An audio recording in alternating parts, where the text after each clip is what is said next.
আসুন আমরা প্রভুর বাক্যে যাই। প্রভু যিশু মসির আগে যখন পুরনো নিয়ম ছিল, ঈশ্বর 10টা আজ্ঞা দিয়েছিলেন। কটা আজ্ঞা দিয়েছিলেন? 10টা আজ্ঞা দিয়েছিলেন। তার মধ্যে চতুর্থ আজ্ঞা কি ছিল? চতুর্থ আজ্ঞা কি ছিল? তুমি বিশ্রাম দিন স্মরণ করিয়া পবিত্র মানিও। এটা কোথায় আছে? এটা আছে আপনার যাত্রা পুস্তকের 20:8 দেখুন, বিশ্রাম দিন স্মরণ করিয়া পবিত্র করিও। এটা প্রভু আজ্ঞা, অর্থাৎ ঈশ্বরের আজ্ঞা কি বিশ্রাম দিন আমাদেরকে পালন করতে হবে। আমিন আমিন।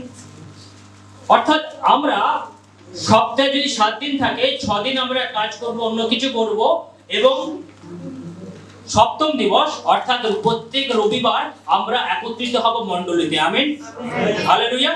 সেই জন্য প্রভু যিশু সপ্তাহে 6 দিন ইধার উধার অন্য জায়গায় ঘুরে বেড়াতেন, প্রচার করতেন, অসুস্থকে সুস্থ করতেন, মিরাকেল করতেন। কিন্তু যখনই বিশ্রামের দিন আসতো, ওনাকে কোথায় পাওয়া যেত?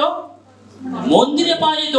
কারণ উনি ওই দিন ঈশ্বরের মহিমা করতেন কোথায়? না, মন্দিরে। আমরাও নতুন নিয়মেও আমরা কি করি? প্রত্যেক রোববারে একত্রিত হই। সকালবেলা আগের দিন থেকে আমরা প্রিপারেশন নিই, কালকে রোববার আছে, কালকে আমাকে কি করতে হবে? ঈশ্বরের ঘরে যেতে হবে। সকাল থেকে আমরা রেডি থাকি, ব্যস্ত থাকি, কারণ আমাকে রোববারে প্রভুর গৃহে উপস্থিত থাকতে হবে। কারণ বাইবেলের বাক্য এটা অন্য কেউ বলছে না, স্বয়ং ঈশ্বর বলছে কি না, তুমি বিশ্রাম দিন স্মরণ করিয়া পবিত্র করিয়া। অর্থাৎ এটা একটা কমান্ডমেন্ট, আদেশ, আজ্ঞা পালন করতে হবে। তাই আমরা আজকে এই আরএলএজি মণ্ডলীতে একত্রিত হয়েছি। আমেন। আপনারা অনেকে ভাবেন যখন আমাদের কম্বাইন সার্ভিস হয়, যখন আমরা বিকেলের সার্ভিসে আসি বা 10টা সার্ভিসে আসি, অনেক সময় হয় কি এত ভিড় হয়ে যায় কি আমরা ঠিক করে বসতে পারি না, খুব কষ্ট হয়। এটা এই মিরাকেল শুরু হয়েছিল আজকে নয়, আজ থেকে প্রায় 7 বছর আগে, যখন আমরা মধ্যম গ্রামে থাকতাম। তখন আমরা কি করতাম? নাইট প্রেয়ার করতাম, আর নাইট প্রেয়ারের দেয়ালকে এরকম ধরে বলতাম, প্রভু এই দেয়ালকে বড় করো। আপনারা তার ফল দেখেছেন। আপনারা হয়তো বলছেন আমি তো দেখিনি, আমি তো এখানেই বসেছি। তাহলে যদি না দেখেন, দেখবেন এখানে একটা দেয়াল ছিল, আমরা এখন নাইট প্রেয়ার করেছিলাম, বলেছিলাম প্রভু আর হচ্ছে না, জায়গাটা বাড়াও। আমেন। তো কি হয়েছিল? এই দেয়াল ভেঙে দেওয়া হয়েছিল।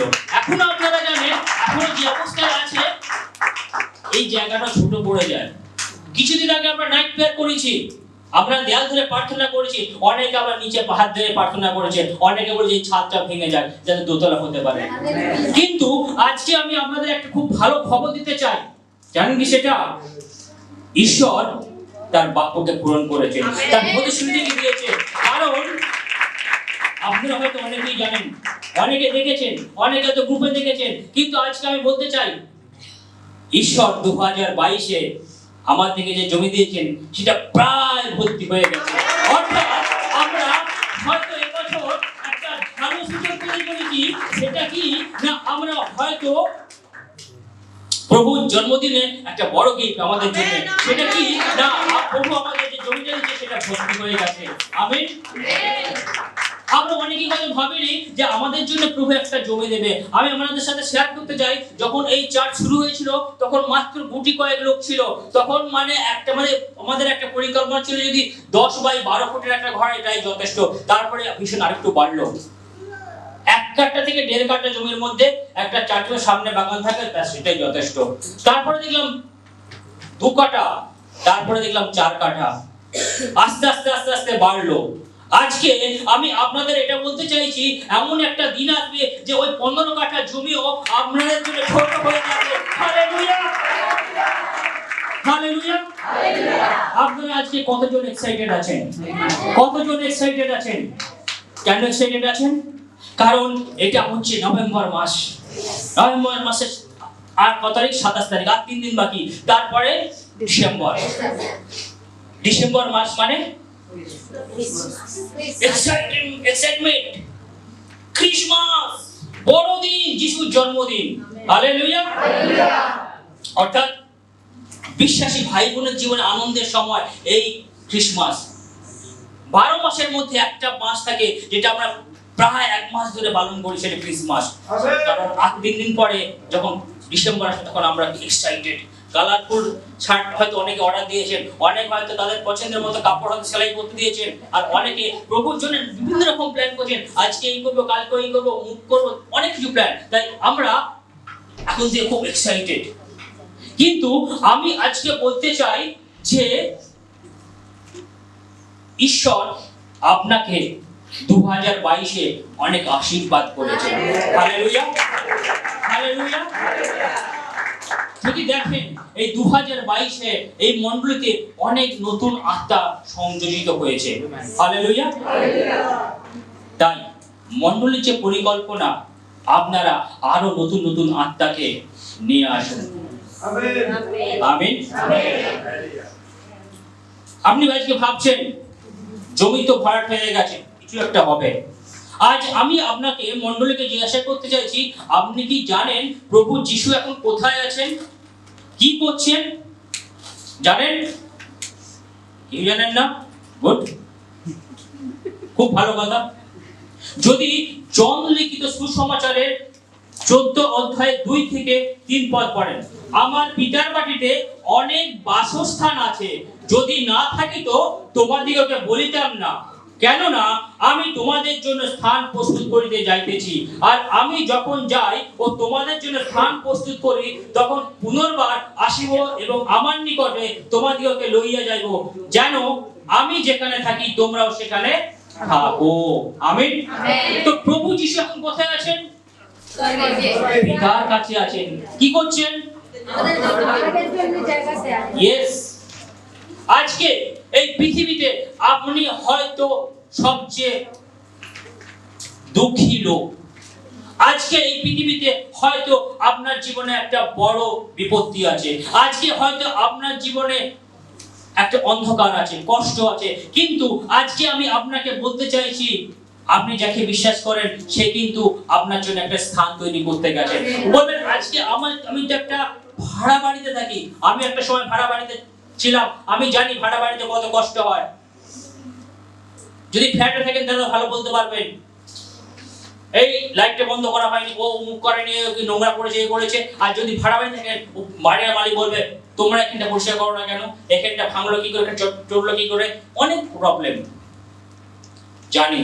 কিন্তু তার এত নিরাশার মধ্যেও, আর যারা ভাড়া বাড়ি থেকে তাদের মনে কথা, যদি আমরা যদি জলের কল না থাকে, অনেকে দেখবেন সকালে সন্ধ্যে টাইমে ওঠে, কোনো কাজ হোক আর না হোক একটা কাজ করে, 8টা বাজলে কর্পোরেশনের জল আসবে করতে হবে, না হলে কিন্তু জলে খুব প্রবলেম, অনেক কষ্ট।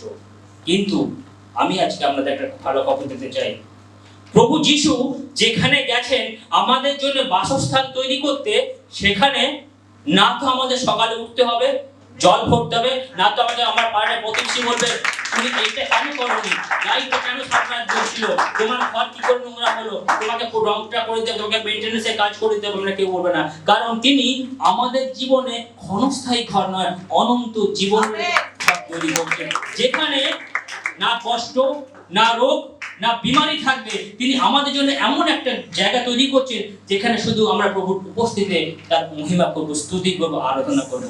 হালেলুয়া। তো প্রভু যিশু উনি ওনার নিজের কাজে খুব ব্যস্ত, খুব ব্যস্ত। কি জন্য ব্যস্ত? না উনি আমাদের প্রত্যেকের জন্য একটা করে ঘর তৈরি করছেন, যেটা অনন্তকালের জন্য ঘর হবে আমাদের। হতে পারে আজকে আপনার বয়স 80 বছর, হতে পারে আজকে আপনার বয়স 60 বছর, হতে পারে 50 বছর, হতে পারে 30 বছর, কিন্তু একটা না একটা সময় আপনাকে এই পৃথিবী থেকে এক্সিস্ট মানে বেরিয়ে যেতে, অর্থাৎ আপনি এই পৃথিবীর মায়া ত্যাগ করে বেরিয়ে যাবেন। কিন্তু তারপরে যারা প্রভুকে বিশ্বাস করেন তারা কোথায় যাবে জানি না, কিন্তু আমি আপনাকে বলতে পারি আপনি একটা জায়গায় যাবেন, সেটা যিশু যেখানে থাকে সেখানে আপনি যাবেন। হালেলুয়া। প্রভু যিশু আজকে আপনার জন্য কি করছেন? জায়গা তৈরি করছেন।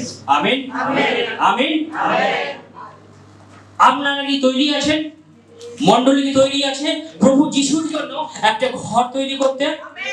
ঘর তৈরি করতে মণ্ডলী কি তৈরি আছে প্রভু যিশুর জন্য একটা ঘর তৈরি করবেন? যেমন প্রভু যিশু আমাদের জন্য ঘর তৈরি করছে, আমাদেরও দরকার প্রভু যিশুর জন্য কিছু করার। হালেলুয়া। আমরা যখন একটা রিলেশনশিপে যাই, দুটো ওয়ার্ড আছে, গিভ এন্ড টেক। অর্থাৎ আমি কিছু দিলাম আর আমি কিছু নিলাম, তাই না? প্রভু যিশু, আমি এই পৃথিবীতে আসার আগে প্রভু যিশু পিতার কাছে গেছেন।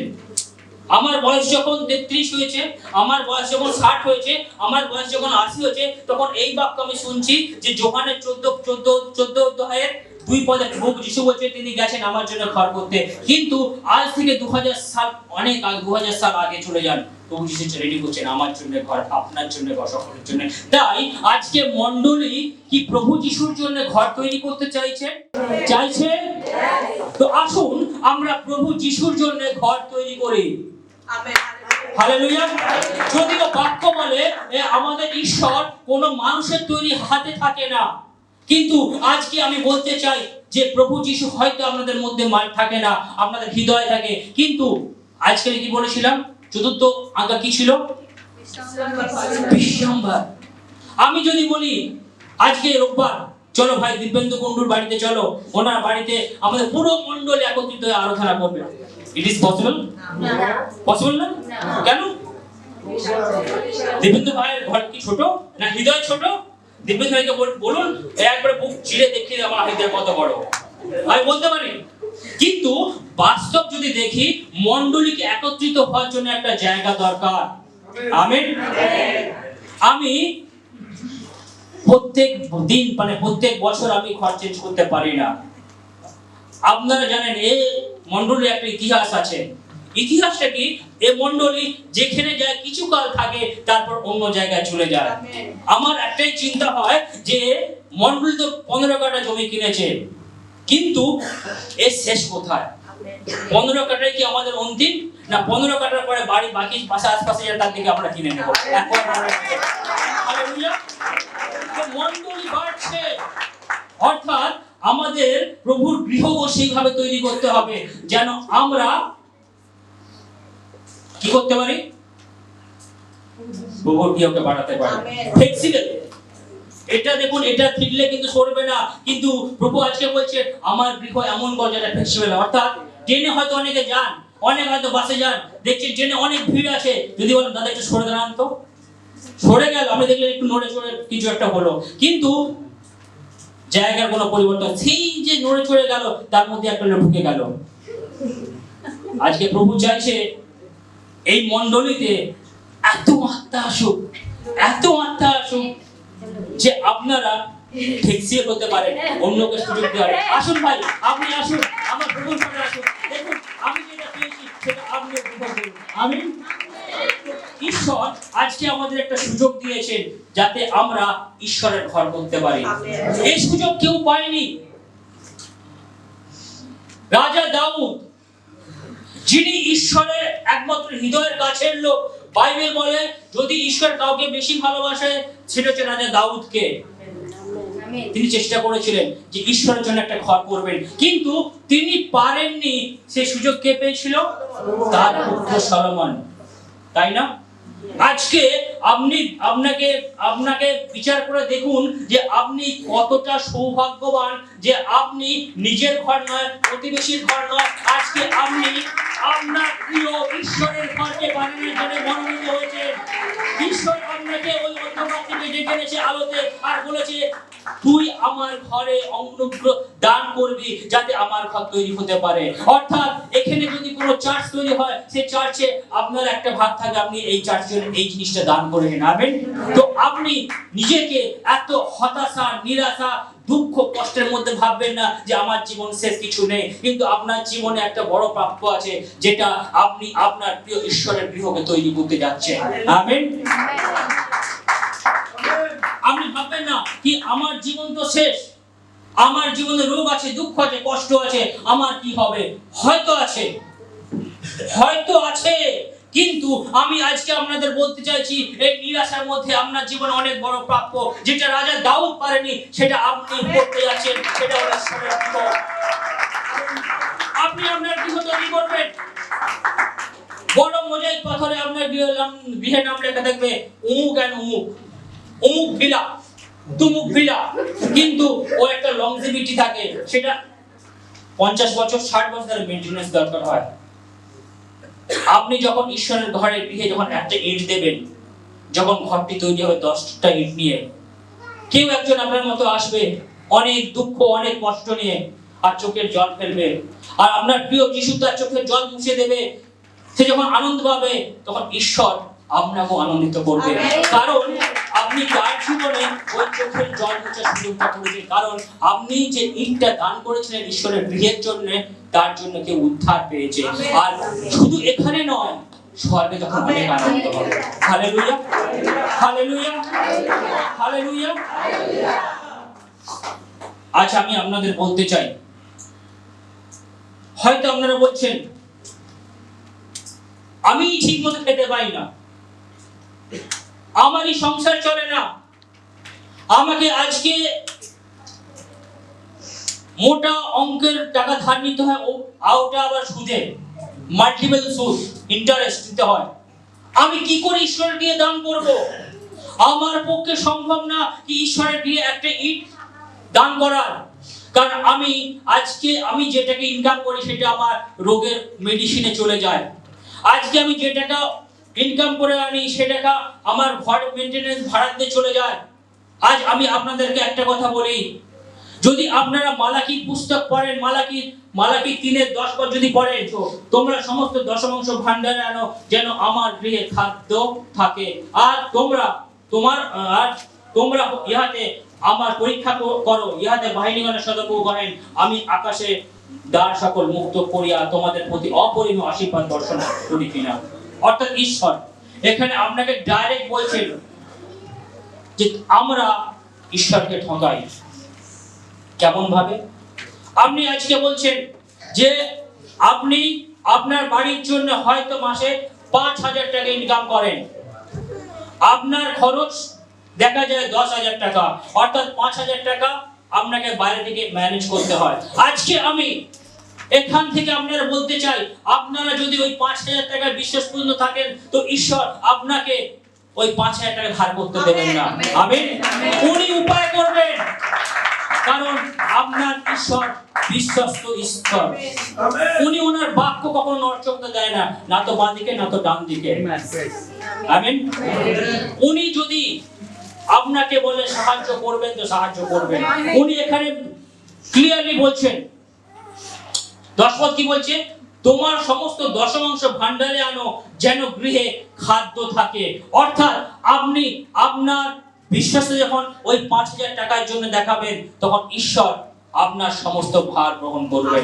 আজ আমি মণ্ডলীকে বলতে চাই, আপনি কি 5,000 টাকার জন্য আপনার ঈশ্বরকে বিশ্বাসতা দেখাবেন না?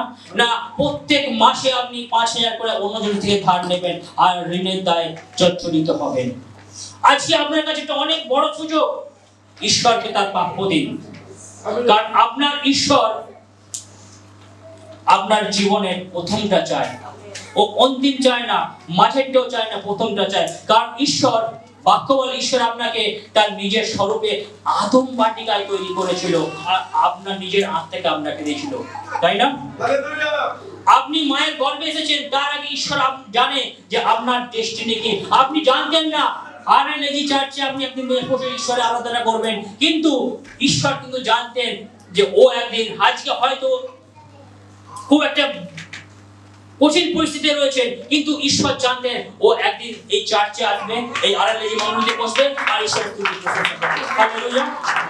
আজ আমি আপনাদেরকে বলতে চাই, আপনারা যদি চান যে আপনারও আশীর্বাদের প্রাপ্ত হতে চান, আপনি যদি চান আপনাদের জীবনে আশীর্বাদের বর্ষা আসুন, তো আপনারা ঈশ্বরকে তার দশমাংশ দিন, আপনাদের ফেথফুলনেস দেখান। তাহলে কি হবে দেখবেন, আজকে আপনি 5,000 টাকা ইনকাম করছেন, কিন্তু এমন একদিন হবে যে 5 নয় 5 লাখ টাকা ইনকাম করবেন।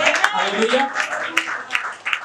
আজকে বলবেন আমি একটা ছোট কোম্পানিতে কাজ করি, যেখানে আমি মাসে শেষে 3,000 টাকা পাই। আমি আজকে আপনাদের বলতে চাই, আপনার বিশ্বাসটাতে যখন পরমেশ্বর দেখবেন, তখন ওই কোম্পানি আপনি কাজ করবেন না, আপনি একজন সাধারণ এমপ্লয়ি থাকবেন না, আপনি ওই কোম্পানির যে বড় একটা কোম্পানির মালিক হবেন।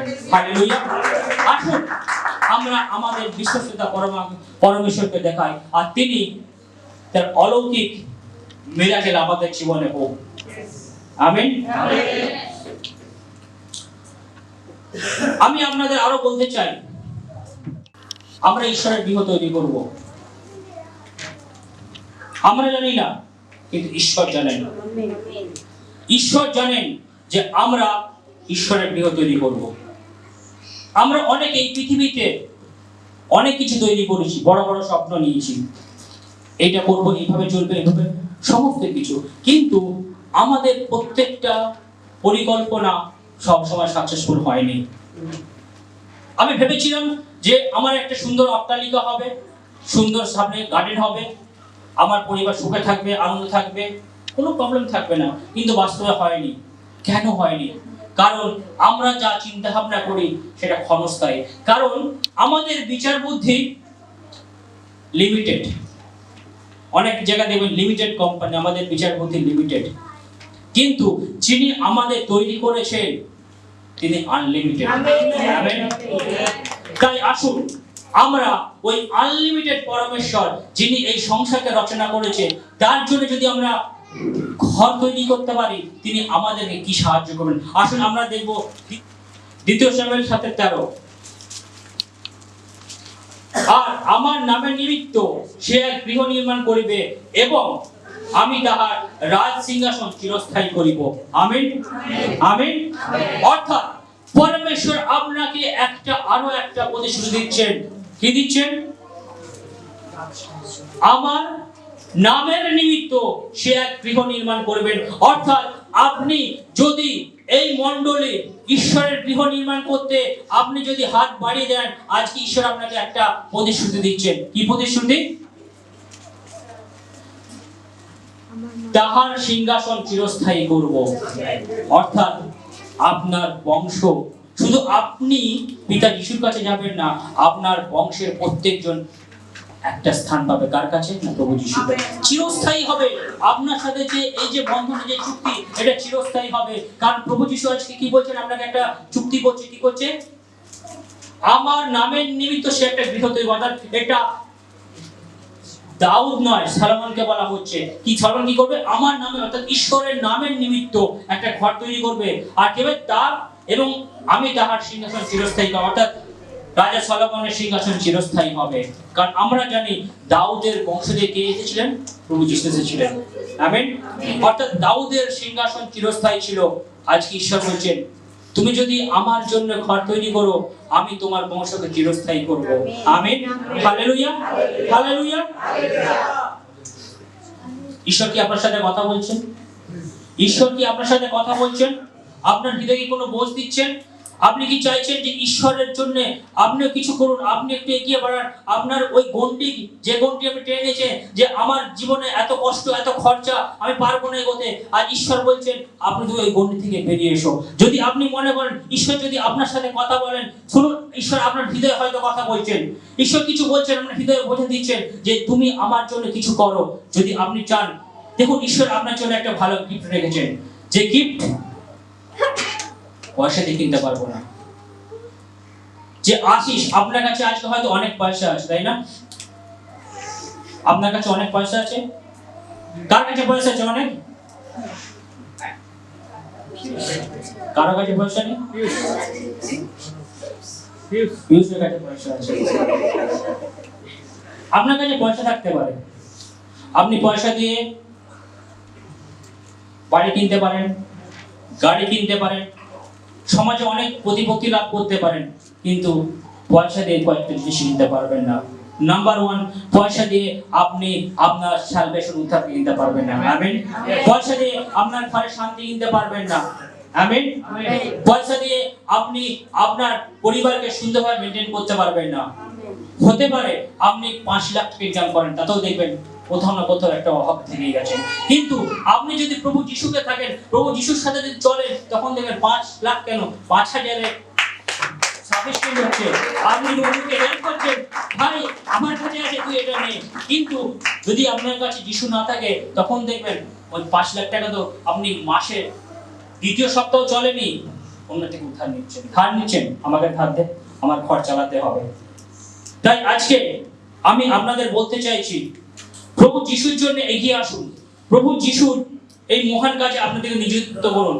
কারণ দাউদ রাজা গীত সঙ্গীতে একটা জায়গায় উনি বলছেন, 132-4 পদে বলছেন, আমি নিজ চক্ষুকে নিদ্রা যাইতে দিব না, চক্ষুর পাতাকে তন্দ্রামগ্ন হতে দিব না, যাবৎ দেখিতে না পাই সদাপ্রভুর নিমিত্ত এক স্থান। আমিন। সত্যি কি আপনার হৃদয়ে এমন কোনো বোঝা এখনো আসেনি যে আপনি কি চাইছেন না প্রভু যিশুর জন্য আমি একটা ঘর তৈরি করি?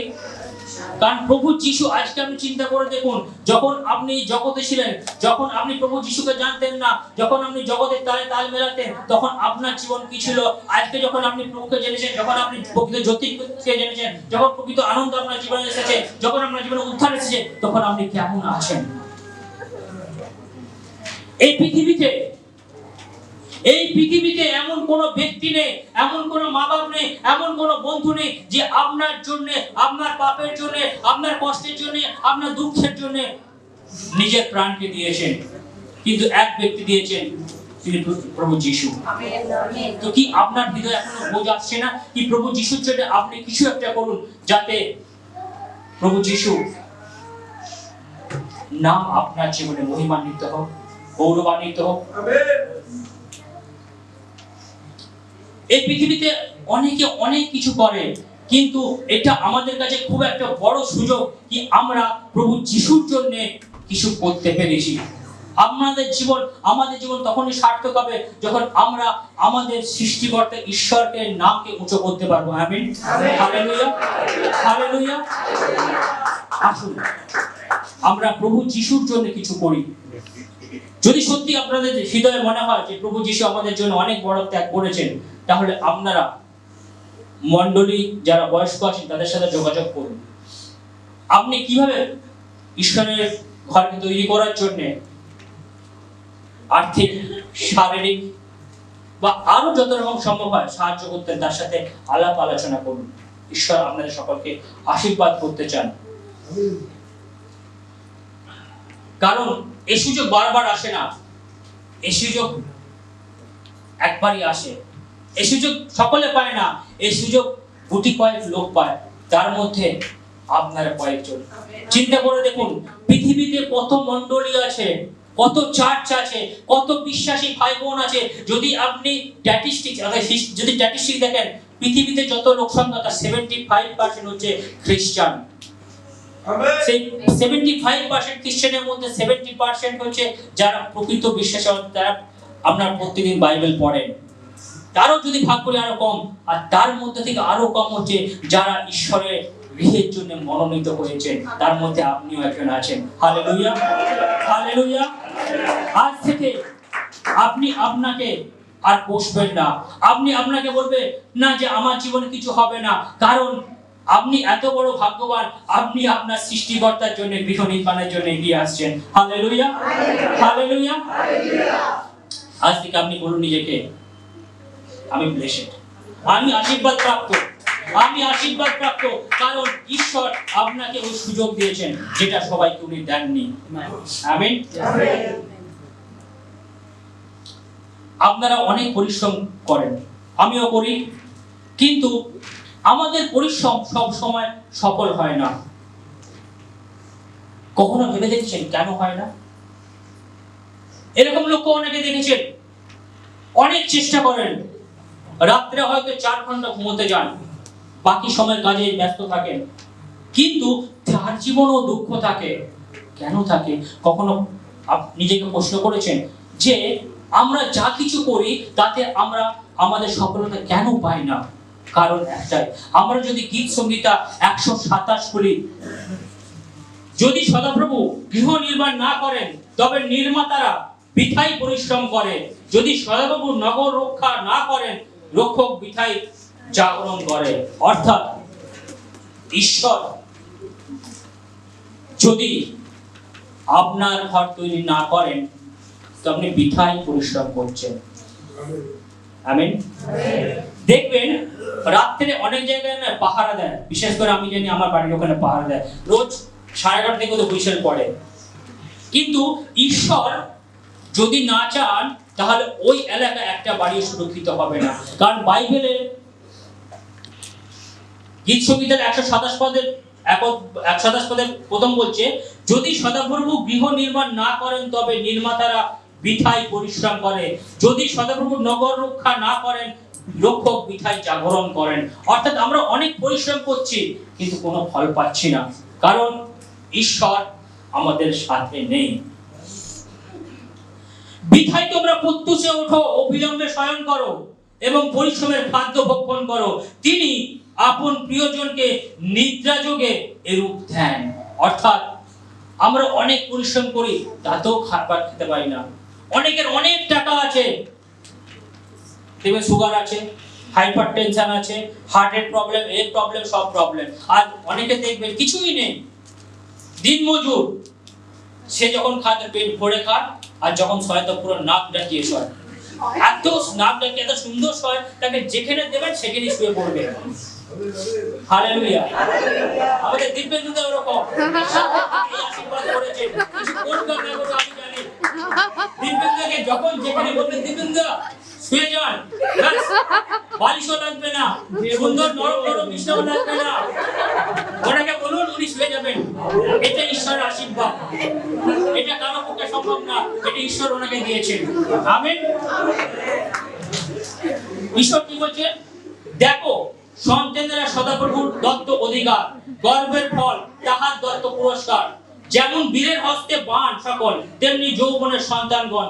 ধন্য সেই পুরুষ যাহার তৃণ ত্রাদিশ বাণে পরিপূর্ণ, তাহারা লজ্জিত হইবে না যখন তাহারা পর দ্বারা শত্রুগণের সহিত কথা করেন। অর্থাৎ আজকে আমি আপনাদের বলতে চাই, হয়তো আপনাদের সন্তান অবাধ্য হয়েছে, কথা শোনে না, অনেক একটা খারাপ সঙ্গতিতে মিশেছে, কিন্তু ঈশ্বরের বাক্য বলছে আপনি যদি সোজা থাকেন, ঈশ্বরের অনুগ্রহের ওই ছেদা হওয়া হাত যদি আপনার মাথার উপরে থাকেন, আপনার সন্তান কোথায় যাবেন?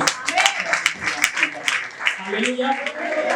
আপনার কাছে পয়সা থাকতে পারে কিন্তু আপনি এই আশীর্বাদ কখনো পাবেন না পয়সা দিয়ে। হালেলুয়া। আপনার একটা সমাজে একটা স্থান থাকতে পারে কিন্তু ঈশ্বরের ঘরে যারা এখানে বসে থাকে না, তারা এগুলো ফ্রিতে পায়, ফ্রি অফ গিফট। হালেলুয়া। ঈশ্বর আপনাকে একটা প্রাইমারি গিফট দেন, সেটা হচ্ছে উদ্ধার, আর তার সাথে থাকে এগুলো অ্যাডিশনাল প্রোডাক্ট, ফ্রি প্রোডাক্ট। আপনি যদি আরএলএজি মেম্বারশিপ হন, আরএলএজি চার্চে যা আছেন, তখন আপনার জীবনে একটা জিনিস আপনাকে দেওয়া হবে, সেটা প্রভু যিশুর উদ্ধার, আর তার সাথে এই সব জিনিসগুলো ফ্রি, ফ্রি অফ কস্ট। নিয়ে যান, নিয়ে যান।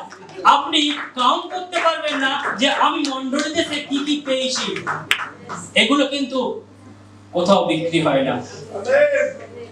আপনার উদ্ধার আপনাকে কোনো বাবা দিতে পারবে না, আপনার উদ্ধার আপনার মা বা আপনার পরিবার পরিজন কেউ দিতে পারবে না, আপনার বন্ধু দিতে পারবে না, কিন্তু একজন দিতে পারবেন, তিনি আপনার প্রিয় যিশু। Hallelujah, hallelujah. যদি আমি পুরোটা বলছি না, আমি একটুখানি বলছি, আমি পাশ থেকে বলছি। ঈশ্বরের মন্দির একটা সময় মেইনটেনেন্সের দরকার ছিল, ভেঙে গিয়েছিল, তার মেইনটেনেন্সের দরকার ছিল। আর সেখানে যারা লোক ছিল তারা কি করছিল? এখন এসব সময় নয়, আগে নিজের দিকে সুরক্ষিত করি, অর্থাৎ তারা নিজের দিকে উঁচু করছিল আর ঈশ্বরকে নিচু করছিল। আমেন। তো ঈশ্বর তার ভাববাদী, উভয় বলে একজন ভাববাদী ছিলেন, তাকে তার দ্বারা ঈশ্বর কি বলছেন? এই জন্য এখন বাহিনীগণের সদাপ্রভু এই কথা কহেন, তোমরা আপন আপন পথ আলোচনা করো। তোমরা অনেক বীজ বপন করেও স্বল্প সঞ্চয় করিতেছ। অর্থাৎ আমরা অনেক চাষ করছি, অনেক কিছু করছি, একটা নয়, দুটো নয়, চারটে নয়, পাঁচটা নয়, 10টা 12টা করে জব করছি, 10-12টা বিজনেস করছি, কিন্তু আমরা একটা থেকে যেটা পাই তার চেয়েও কম পাচ্ছি। আমেন। অর্থাৎ আমি এখানে এটাই বলতে চাইছি যে ঈশ্বরের ঘর প্রথম স্থান দিন আপনি। Amen, amen. ঈশ্বরের ঘরকে যখন আপনি আপনার জীবনে প্রথম স্থান দেবেন, যখন তাকে কেন্দ্রীভূত করবেন, তখন দেখবেন আপনার জীবনে যেটা আপনি কখনো ভাবেননি, আপনি কখনো স্বপ্নেও কল্পনা করেননি, আমি আজকে এই জায়গায় যাব, কিন্তু ঈশ্বর সেরকম জায়গায় আপনাকে নিয়ে যাবে। হালেলুয়া। সেই জন্য কি বলছে এখানে? তোমরা অনেক বীজ বপন করিয়া অল্প সঞ্চয় করিতেছ, আহার করিয়া তৃপ্ত হইতেছ না। আমেন। এখানে কোন লোক আছে যে খায় অথচ তৃপ্ত হয় না? আছে কেউ? আহার করিয়া তৃপ্ত হইতেছ না মানে হচ্ছে আপনি খাচ্ছেন অনেক চিকেন, মটন, দই, ঘি, ক্ষীর, মধু সব কিছু খাচ্ছেন, কিন্তু গায়ে কিছুই লাগছে না। অর্থাৎ এরকমও হতে পারে যে আপনার কাছে ওই সমস্ত জিনিসকে গ্রহণ করার জন্য পর্যাপ্ত পরিমাণ অর্থ রয়েছে, কিন্তু আপনার খাবার টেবিলে থাকা সত্ত্বেও আপনি ওই সুস্বাদু খাবারের আস্বাদ ভক্ষণ করতে পারছেন না, কারণ ঈশ্বর আপনাকে একটা কঠিন পীড়া দিয়েছেন, অসুখ দিয়েছেন। আমিন। এই জন্য কি বলছেন,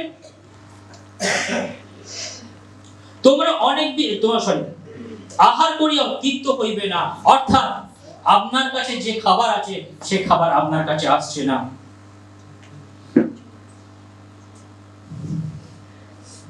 পান করিয়া আপ্যায়িত হইতেছ না, পরিচ্ছদ করিয়া উষ্ণ হইতেছ না, বেতনজীবী লোক ছেঁড়া থলিতে বেতন রাখে। আমিন। কার কার এখানে পার্স আছে? ভালো পার্স পার্স আছে? পার্স কোথায় রাখেন? পকেটে রাখেন, ব্যাগে রাখেন।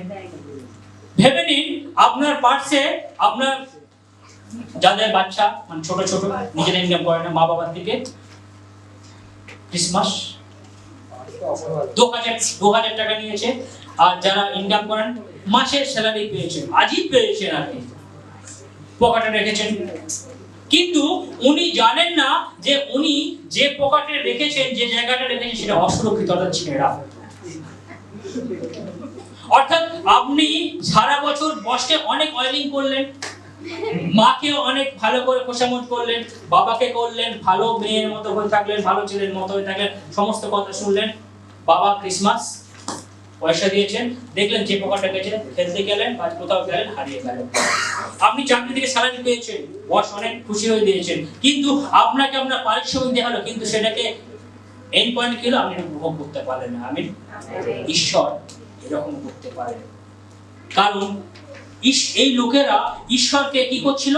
নিচু করছিল, আর আপনাদের নিজেদেরকে কি করছিল? উঁচু করছিল। সেই জন্য ঈশ্বর কি বলছেন? সেই জন্য ঈশ্বর বলছেন বেতনজীবী লোক ছেঁড়া থলিতে বেতন রাখে। আমিন।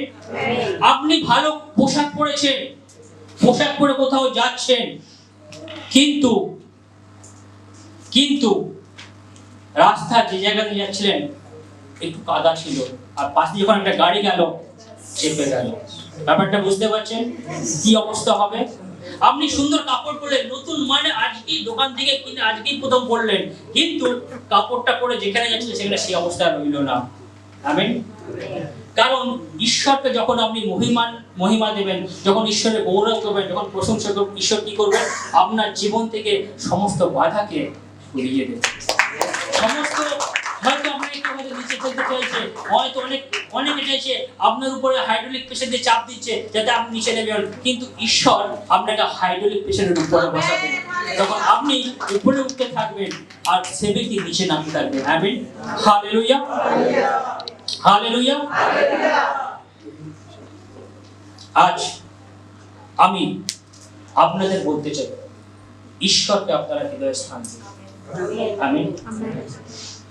ঈশ্বরকে যখন দেবেন তখন ঈশ্বর আপনাকেও দেবেন। আপনি ঈশ্বরকে দশমাংশ দিচ্ছেন, এই মানে এই নয় কি ঈশ্বর বসে রয়েছেন ভিক্ষুকের মতো, আপনি তাকে কখন আপনার দশমাংশ দেবেন। Hallelujah, hallelujah. ঈশ্বর আপনার দশমাংশ দেখতে চায় না, আপনার হৃদয়কে দেখতে চায়। সেই জন্য দেখবেন এখানে একটা কিছু লেখা আছে, God loves cheerful givers, মানে ঈশ্বর শিষ্টচিত্ত দাতাকে পছন্দ করেন। আপনি কুরকুরাকে দেবেন না, দুমড়ে মুচড়ে দেবেন না, দিতে হয় বলে দিচ্ছি এরকম করে দেবেন না, আপনি হৃষ্টপুষ্ট ভাবে দিন। এটা ঈশ্বরের প্রাপ্য, এটা ঈশ্বরকে দেওয়া হবে। আমেন। সেই জন্য লুকে কি বলছে আমরা তাড়াতাড়ি দেখবো, লুকের 6:38 পদ। Look, amen. এখানে কি বলছে? দাও দেও তাহাতে তোমাদেরকে দেয়া যাইবে। এটা হয় নাকি কখনো বাস্তবে? আপনি দেবেন, দেয়া মানে কি? আপনার কাছে 10,000 টাকা ছিল, কি হবে? আপনি মুখে আমি 5,000 টাকা দিয়ে দিলাম। কত দিলাম? 5,000। রইল কত? 5,000। আমি দিলাম। বাক্য কি বলছে? দেও তাহাতে তোমাকেও দেওয়া যাইবে। অর্থাৎ মুখে যদি 5,000 টাকা দিয়ে দিই, রইল আমার কাছে 5,000 টাকা। বাক্য কি বলে? দেও তোমাকেও দেওয়া যাইবে। কে দেবে আমাকে? তারপরে ও শুধু দেওয়া যাবে মানে 5,000 টাকা শুধু দেবে না, কি বলছে? তোমাদিগকে দেওয়া যাইবে লোকে বিলক্ষণ পরিমাণে চাপিয়া ঝাঁকিয়া উঠাইয়া তোমাদের বলে দেবে। মানে আমাকে শুধু 5,000 টাকা দেবে না, আরো বেশি বেশি করে দেবে, চেপে চেপে দেবে, আরো দাও, আরো দাও, আরো দাও। অর্থাৎ আপনি যদি ঈশ্বরকে তার প্রাপ্য দেন, ঈশ্বরের ঘরে যদি আপনি দান দেন, ঈশ্বরের ঘর যদি তৈরি করেন, ঈশ্বর আপনার জীবনে ব্লেসিং দেবেন। Hallelujah, hallelujah. অর্থাৎ আপনি আজ থেকে, এই সময় থেকে ঈশ্বরকে দেয়া শিখুন, অন্যকে দান করা শিখুন। দেখবেন আপনি যখন দান করবেন, কেউ না কেউ আপনাকে দিচ্ছে। আপনি হয়তো এটা একটা ইনভেস্টমেন্ট, ঈশ্বরকে যখন দেন একটা ইনভেস্টমেন্ট। অর্থাৎ ঈশ্বরের ঘরে আপনি যখন দিচ্ছেন, আপনি শুধু আশীর্বাদ পাচ্ছেন না, শুধু অনন্ত জীবন পাচ্ছেন না, আপনি আরো কিছু আমাদের বৈষয়িক জিনিস বা এই পৃথিবী থাকার জন্য যে জিনিস প্রয়োজন সেগুলোও পাচ্ছেন। আপনার চাকরি প্রমোশন হচ্ছে, আপনি যেখানে যাচ্ছেন আপনি আরো ভালোভাবে যাচ্ছেন, আপনার জীবনের লাইফস্টাইল পরিবর্তন হচ্ছে। এটা কে করছেন? ঈশ্বর করছেন। আমেন। অর্থাৎ ঈশ্বরকে দিন। আজকে আগে যদি কেউ এখানে যদি কেউ থাকেন 10% দিলেন, আজ থেকে শুরু করুন যাতে আপনি 15% দিতে পারেন। হালেলুয়া। কারণ আপনি এমন একটা জায়গায় ইনভেস্ট করছেন, সেটা নষ্ট হওয়ার জন্য নয়। বাইবেল কি বলে? আপনি যদি পৃথিবীতে কিছু সম্পত্তি রাখেন, কিসে খাবেন? পোকায় কাটবে, মোট চড়বে। কিন্তু আপনি আজকে আপনার স্থাবর যেখানে ইনভেস্ট করছেন, সেটা কিসের জন্য? অনন্ত। আমিন। হালেলুয়া, হালেলুয়া। আমাদের প্রভু কোথায় আছেন? কি করছেন? ইয়েস। আমরা যদি তার জন্য এইসব করি, তিনি আমাদের জন্য ঘর তৈরি করছেন। আমরা ওই ঘর যদি ফ্যান চলে, আমরা যদি আরো বেশি করে প্রভুর ঘর জন্য এগিয়ে আসি, উনি আমাদের এসিতে রাখবেন। উনি যদি আমরা যদি আরো বেশি এগিয়ে আসি, উনি আমাদের রিল্যাক্স রুমে রাখবেন। এরকম নয়, উনি আমাদের জন্য এমন একটা ঘর করছেন যাতে আমাদের জীবনে কোনো দুঃখ থাকবে না, কোনো কষ্ট থাকবে না, এত খিদে পাবে ওখানে। কারণ আমরা প্রভুর মহিমা থাকবো, অর্থাৎ প্রভু যিশুর মতো হব। আমাদের এই স্থূল শরীর থাকবে না, আমরা একটা আত্মিক শরীর পাবো, নতুন শরীর। আমেন। হালেলুয়া, হালেলুয়া। আজ থেকে আমরা চেষ্টা করব প্রভু যিশুর ঘরে, প্রভু যিশুর জন্য কিছু করতে। আমেন। শেষ বাক্য দেব যাত্রা পুস্তকে 35-21 পদ। আর যাহাদের হৃদয়ের প্রবৃত্তি ও মনের ইচ্ছা হইল, তাহারা সকলে সমাগম তাঁবু নির্মাণের জন্য এবং তৎসম্বন্ধে সমস্ত কার্য পবিত্র বস্ত্রের জন্য সদাপ্রভুর উদ্দেশ্যে উপহার আনিল। আমিন। অর্থাৎ ঈশ্বর যদি আপনার হৃদয়ে আজকে কথা বলে থাকেন, আপনি মুক্ত হস্তে ঈশ্বরের গৃহের জন্য এগিয়ে আসুন। এর পরের বাক্য বলছে, তারা দিতেই থাকলো, তারা বন্ধ হয় না। কারণ ও বলে প্রভুর জন্য ও এইটা করেছে, আমি এইটা করব, যতক্ষণ না মসি তার দিকে বারণ করলো যে না আর লাগবে না, তোমরা এখানে শান্ত হও। আপনারা আজ থেকে প্র্যাকটিস করুন প্রভু যিশু কিভাবে আশীর্বাদ পাবেন। কারণ প্রভুকে দিলে আপনি মানুষকে দেবেন। আজকে আপনি আপনার জন্য হয়তো কিছু স্যাক্রিফাইস করবেন, দেখবেন সেই লোকটাই যার জন্য আপনি স্যাক্রিফাইস করলেন, সেই আপনাকে দুটো কথা শোনাবে, খারাপ কথা বলবে, সম্পর্ক ভেঙে যাবে, আপনাকে কষ্ট দেবে না। কিন্তু আপনি যদি প্রভুকে কিছু দেন, প্রভুর জন্য যদি কিছু করেন, প্রভু আপনাকে কষ্টে রাখবে না, দুঃখে রাখবে না, আপনাকে আনন্দে রাখবে। হালেলুয়া। আসুন আমরা সেই মহান পরমেশ্বরকে ধন্যবাদ করি, যিনি আমাদের জন্য এত কিছু করেছেন। আমরা তার গৃহের জন্য মুক্ত হস্তে এগিয়ে আসি, আমাদের নিজেদের সকল সামর্থ্য নিয়ে দান করি, যাতে আমরা শুধু ক্রিসমাস নয়, যখন তার নতুন প্রিয় হবে, আমরা যেন অনেক আনন্দ উদ্দীপনার সাথে অনেক নতুন আত্মাকে সেখানে একত্রিত করতে পারি। আসুন আমাদের মধ্যে আমাদের প্রিয় পাস্টর আম্মা আসবেন, যিনি আমাদের সাথে ঈশ্বরের বাক্যকে ভাগ করে নেবেন। আমরা সকলে জোরে হাত তালি পাস্টর सभी को जय मसीह की। हालेलुया। प्रभु का बहुत बहुत धन्यवाद कि ब्रदर ने अपने वचन से हम सबको बहुत उत्साहित किया क्योंकि ये बहुत जरूरी है कि इस समय में कोई हमें फिर से उत्साहित करे कि हम प्रभु के काम को और भी अच्छी तरह से कर सके, पूरे मेहनत से, पूरे उत्साह से, और मैं भी यही चाहती हूँ, और थोड़ा सा वचन मैंने भी तैयार किया है। मैं चाहती हूँ कि मैं आप लोगों को और थोड़ा सा उत्साहित कर सकूं, क्योंकि हम लोग जानते हैं कि सचमुच जैसा हम लोगों ने सुना कि ये जगह छोटा है, और हर समय हम लोगों के लिए जगह छोटा हो जाता है। हम लोगों का बहुत दिनों से प्रेयर था कि कब हम लोग अपने जमीन की ओर जाएंगे। तो इससे बड़ा उत्साह वाला बात मुझे नहीं लगता है कि कोई और है कि इस साल हम लोग अपने जमीन में ही क्रिसमस अभी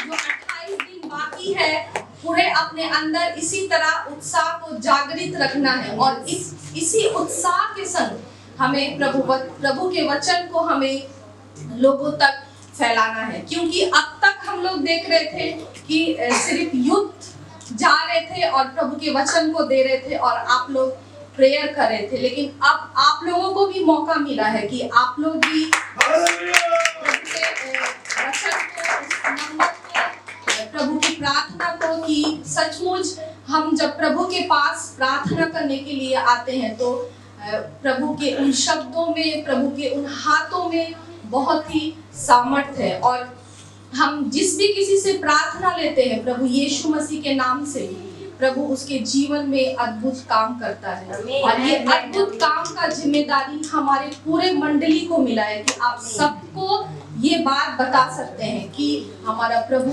कितना महान है। तो जब आप इस काम को करना शुरू करेंगे, और कर भी रहे हैं बहुत लोग, तो मैं थोड़ा सा आप लोगों को और भी उत्साहित करना चाहूंगी। हम लोग पढ़ने के लिए निकालेंगे यूहन्ना 15:4। मैं पढ़ती हूँ, आप लोग देखिए। तुम मुझ में बने रहो और मैं तुम में, जैसे डाली यदि दाखलता में बनी ना रहे तो अपने आप से नहीं फल सकती, वैसे ही तुम भी यदि मुझ में बने ना रहो नहीं फल सकती। प्रभु का वचन यहाँ पे बहुत ही सुंदर तरीके से हमें कहता है कि तुम मुझ में क्या रहो, बने रहो। हमारे अंदर अभी उत्साह का बहुत ही जरूरत है। हमारे लिए कोई प्रार्थना करे, हम ये इन चीजों के लिए हम बहुत ही जरूरी है। और प्रभु का वचन हमें कहता है कि तुम मुझ में बने रहो। अभी बहुत हमें ऐसा हमारे पास समय है कि हम प्रभु यीशु मसीह के वचन को देंगे, हम लोगों को अपनी मंडली के बारे में बताएंगे, हम लोगों को अपने प्रभु यीशु मसीह के बारे में बताएंगे। लेकिन उस जगह में हमें खुद को मजबूत रहना बहुत ही जरूरी है, क्योंकि अगर हम खुद मजबूत नहीं रहेंगे अच्छी तरह से, तो हम प्रभु यीशु मसीह के बारे में लोगों को नहीं बता सकेंगे। तो उसी तरह यहाँ पे बोलता है, प्रभु का वचन हमें बोलता है कि तुम मुझ में बने रहो और मैं तुम में। जैसे एक डाली क्या रहती है, अपनी दाखलता में बनी रहती है, तो बनी रहती है अपने आप से। वो एक डाली एक पेड़ के संग जुड़ी रहती है। अगर एक डाली कहीं भी वो खड़ी रहे या कहीं भी रहे, तो उसमें से कभी भी फल निकल कर नहीं आता है। उसी तरह प्रभु का वचन भी हमें यहाँ पे यही बोलता है कि एक दाखलता से एक डाली निकलती है, एक पेड़ से एक डाली निकलती है, और तब जाकर उसमें फूल और फल आता है। तो उसी तरह हम भी, जो हम यहाँ बैठे हैं, हम भी प्रभु के संग जुड़े हुए हैं। हम बिना प्रभु के हम कुछ भी नहीं है। तो हम जितना भी हम कुछ भी करें, हम जितने भी जहाँ भी बिजी हो जाए, हमें हमेशा ये सोच के रखना है, हमेशा ये ध्यान रखना है कि हमें हमेशा प्रभु के संग जुड़े रहना है। हमें अपने आप को नहीं सोचना है कि हम तो खुद में ही बहुत हैं, क्योंकि जब तक हम प्रभु के संग नहीं जुड़ेंगे तब तक हम प्रभु के बारे में अच्छी तरह से लोगों को नहीं बता पाएंगे। हम कुछ भी नहीं है। अगर हम सिर्फ अपने बारे में सोचे तो ये सही नहीं है। हमें हमारे अंदर पहले प्रभु की आत्मा, उसकी अगुवाही, उसकी सामर्थ, उसकी उपस्थिति होना बहुत ही जरूरी है। जिस तरह एक पूरा पेड़ वो अपने बिना जड़ के, वो अपने डालियों के, अपने फूलों के, अपने फलों से वो कुछ भी नहीं है। अगर इसमें से कोई भी एक चीज मिस हो जाए तो क्या हम उसे एक अच्छा पेड़ पौधा बोल सकते हैं? नहीं। सारी चीजों को मिलाकर हम देखते हैं कि एक हरा भरा फल जिसमें से फूल आते हैं और फल आते हैं। उसी तरह हम भी हैं, हम प्रभु के हैं और प्रभु हमारा है। हम उसके बिना नहीं है और वो हमारे बिना नहीं है। तो ये हमारा काम है कि हम उनके संग हमेशा जुड़े रहें, क्योंकि वो तो चाहते हैं हमेशा हमारे संग जुड़े रहने के लिए, लेकिन हम कई बार भटक जाते हैं। जैसा मैंने पिछले वीक में भी मेरा प्रचार था कि हम अपने मार्ग में कई बार भटक जाते हैं, लेकिन प्रभु का मार्ग एकदम सरल है, एकदम सीधा है। अगर हम अपनी आंखों को बंद करके भी चले तो हम सीधे प्रभु के पास पहुंच सकते हैं, लेकिन वो आंखें हमारी मन की आंखें होनी चाहिए। हमारे अंदर वो पवित्रता, वो सच्चाई होनी चाहिए, तभी हम प्रभु के नाम को और भी ऊंचा उठा सकेंगे। मैं आपको और उत्साहित करना चाहूंगी यूहन्ना 15:9 में, जैसा पिता ने मुझसे कहा वैसे ही, जैसे पिता ने मुझसे प्रेम रखा वैसे ही मैंने तुमसे प्रेम रखा, मेरे प्रेम में बने रहो। और प्रभु यीशु मसीह यहाँ क्या कहते हैं, जैसे पिता ने प्रभु यीशु से प्रेम किया और वैसा ही प्रेम प्रभु यीशु मसीह हम सब से करता है। वो ना थोड़ा ज्यादा ना थोड़ा कम करता है। उसने बोला कि वैसा ही वो हमसे प्रेम करता है। तो इस क्रिसमस के समय में मुझे लगता है ये बहुत ही जरूरी बात है।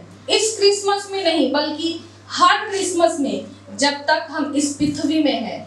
क्रिसमस का मतलब हम यही समझते हैं कि हमें प्रभु यीशु मसीह का सुसमाचार देना है। जिन लोगों को पता नहीं है प्रभु के बारे में, उन लोगों को हमें बताना है। क्रिसमस का मतलब ये नहीं है कि हम सेलिब्रेशन किए जा रहे हैं, हम शॉपिंग किए जा रहे हैं।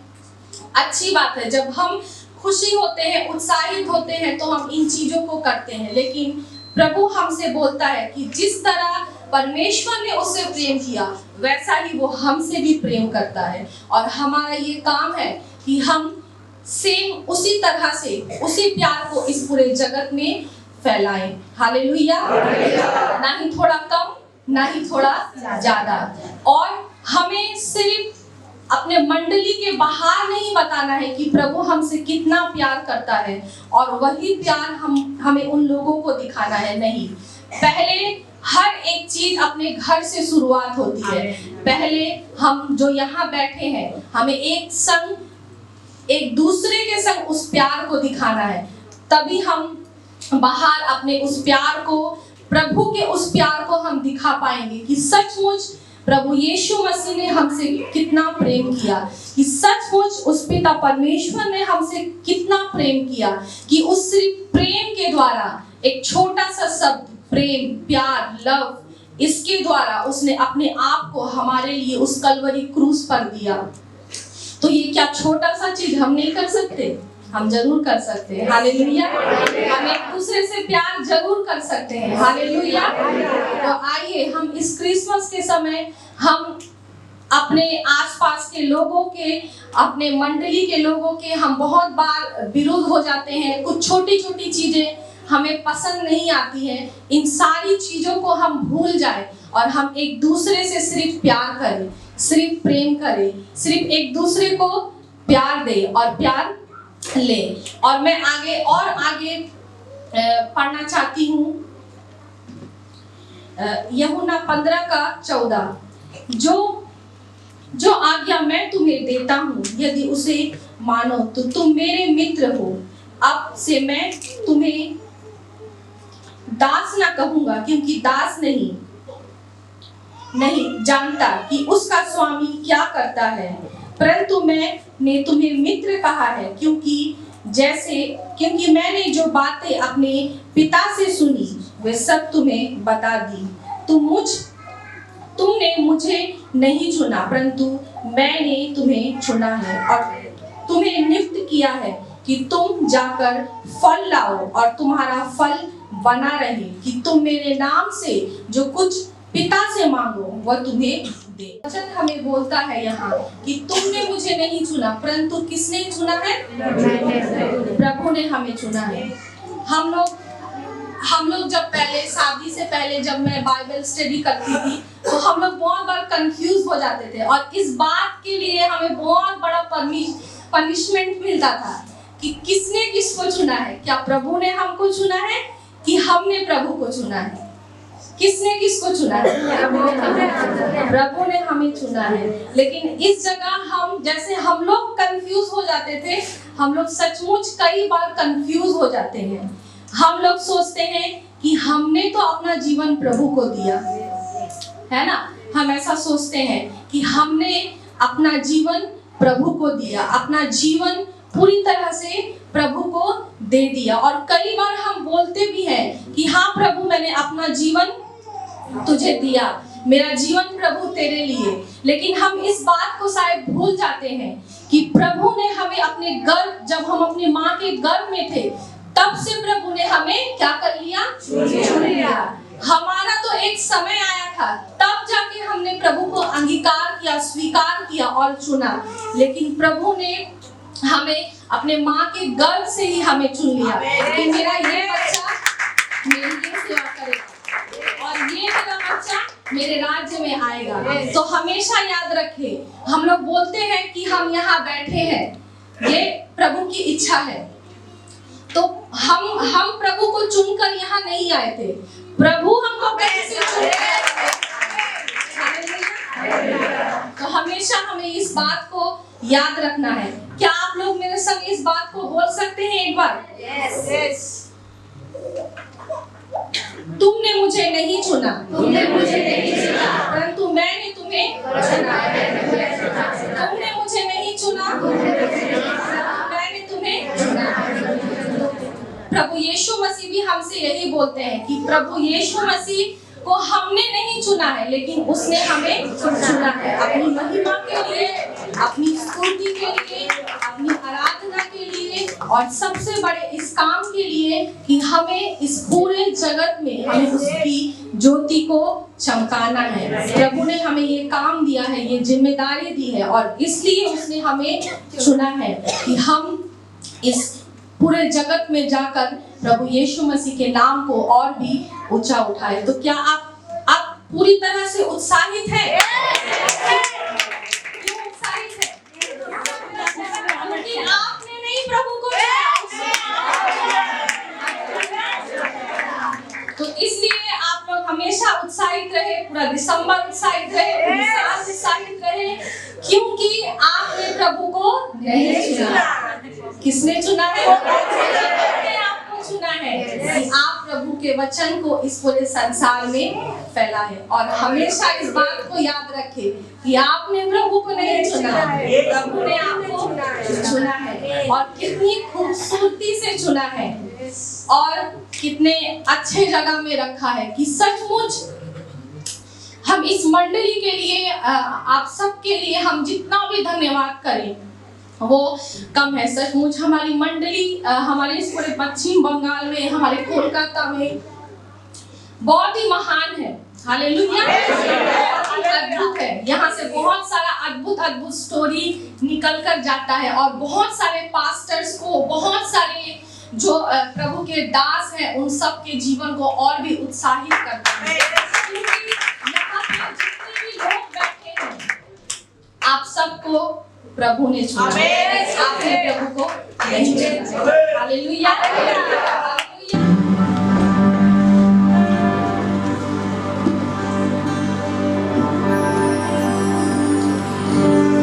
चाहे पहाड़ हट जाए,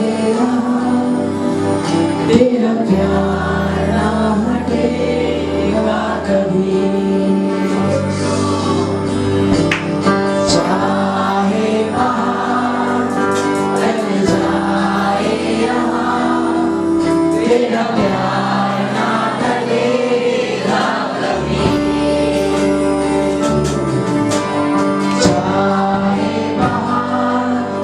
हट जाए यहाँ, तेरा प्यार ना हटेगा कभी।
मुश्किल न कोई घड़ी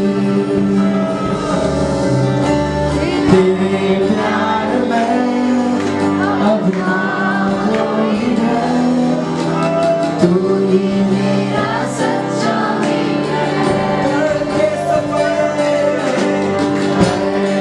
सफर इंतज़ार अगर मुश्किल न कोई घड़ी तेरे प्यार में अब ना कोई डर तू ही मेरा सच्चा मित्र है तेरा प्यार बढ़ता जाए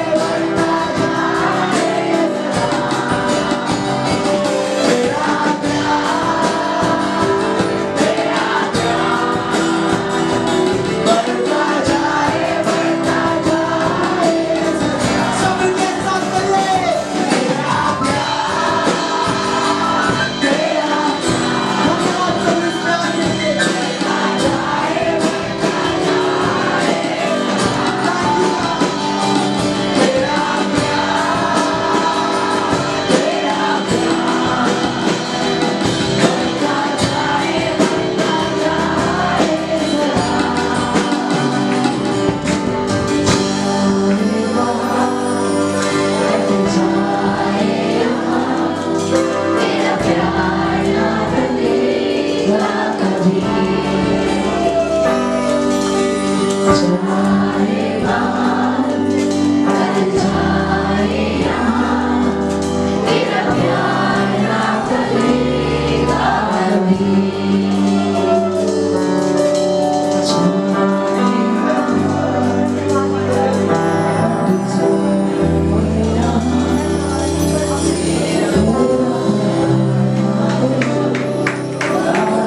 হালেলুয়া হালেলুয়া স্বর্গের মহান পিতা তোমার ধন্যবাদ তোমার স্তুতি তোমার প্রশংসা তোমার আরাধনা করি প্রভু আজকের বাক্য বলে কি প্রভু তুমি আমার দিকে মনোনীত করেছো আমরা তোমাকে বেছে নিইনি প্রভু তুমি আমার দিকে আমাদের অবস্থা থেকে ডেকেছো প্রভু তো বাক্য বলে কি প্রভু তুমি এত প্রেম করেছো কি তুমি আমার দিকে দেখোনি আমরা কোন অবস্থায় রয়েছি আমরা কিরকম দেখতে আমরা লম্বা না বেটে আমরা ফর্সা না কালো আমরা গরিব না আমি তুমি আমার দিকে মনোনীত করেছো তোমার রাজ্যের জন্য প্রভু তুমি আমাদের নাম ধরে ডেকেছো তোমার ঘরে আজ উপস্থিত হওয়ার জন্য আর তোমার উপস্থিতিতে তোমার জয় জয়কার করার জন্য ও প্রভু তোমার ধন্যবাদ করি প্রভু তোমার এই বাক্যের জন্য ধন্যবাদ করি তোমার উপস্থিতির জন্য প্রভু ও প্রভু আজকে তুমি তোমার বাক্যের দ্বারা বিশ্বাসী সকল ভাই বোনের সাথে তুমি কথা বলেছো প্রভু এই প্রাক ক্রিসমাস অনুষ্ঠানের পূর্বে প্রভু আজকে